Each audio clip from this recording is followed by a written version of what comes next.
Yan na, binalikan na natin yung Hyundai Santa Fe. Turuan ko kayo magtanggal ng ano, magtanggal ng to, airbag. Kung paano magtanggal ng airbag. Medyo tricky kasi itong ano, tricky itong pagtatanggal ng airbag ng Santa Fe. Pag hindi mo alam, wasak. Kaya ito, pero kung alam mo, saglit lang. Ito. Sunod kayo ha. Sundot nyo lang to dito. Ayan o, sundot nyo lang. Teka, ayan, sundot nyo lang. Sundot nyo lang dyan. Tapos, tulak. Tulak. Ayun. Angat na yun. Ito, angat na. Tapos, sa kabila naman. Sa kabila. Ganun din, ganun din.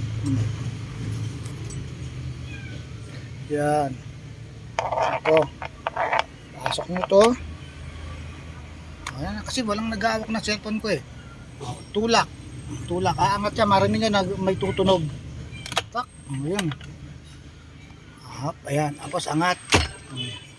Tanggal na. Ganun lang kadali.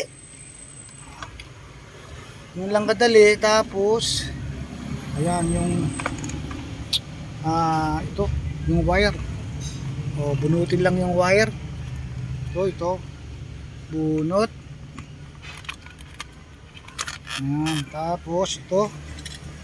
Nasaan na yung aking panundot? Kailangan natin ng panundot. Hindi ka nawawala. Ito. Kailangan nyo. Ito ang kailangan natin. Ito. Para sundutin. Ito. Medyo nahirapan ako mga boss kasi walang umawak ng cellphone ko eh. Ayan ha. Sana makatulong dun sa ano sa inyo. Ayan. Ayun. Click. Tapos angat. Angatin lang to, dahan-dahan lang kasi sinusungkutin nyo na to. Dahan-dahan lang. Yun. Dahan-dahan lang. Tanggal na. Ganun lang kadali. Tapos tanggal to. Tanggalin natin to.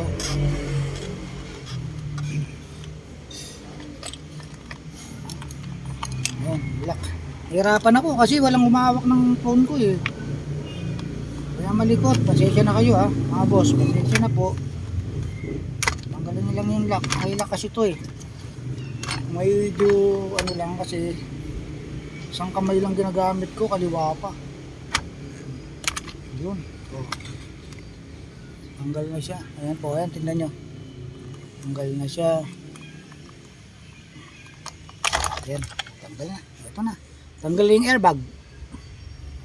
Mamaya, pagka tinatanggal ko na itong dashboard, makikita ko ulit sa inyo. Kaya lang, wala kasi maghawak. Bye bye. Mamaya uli.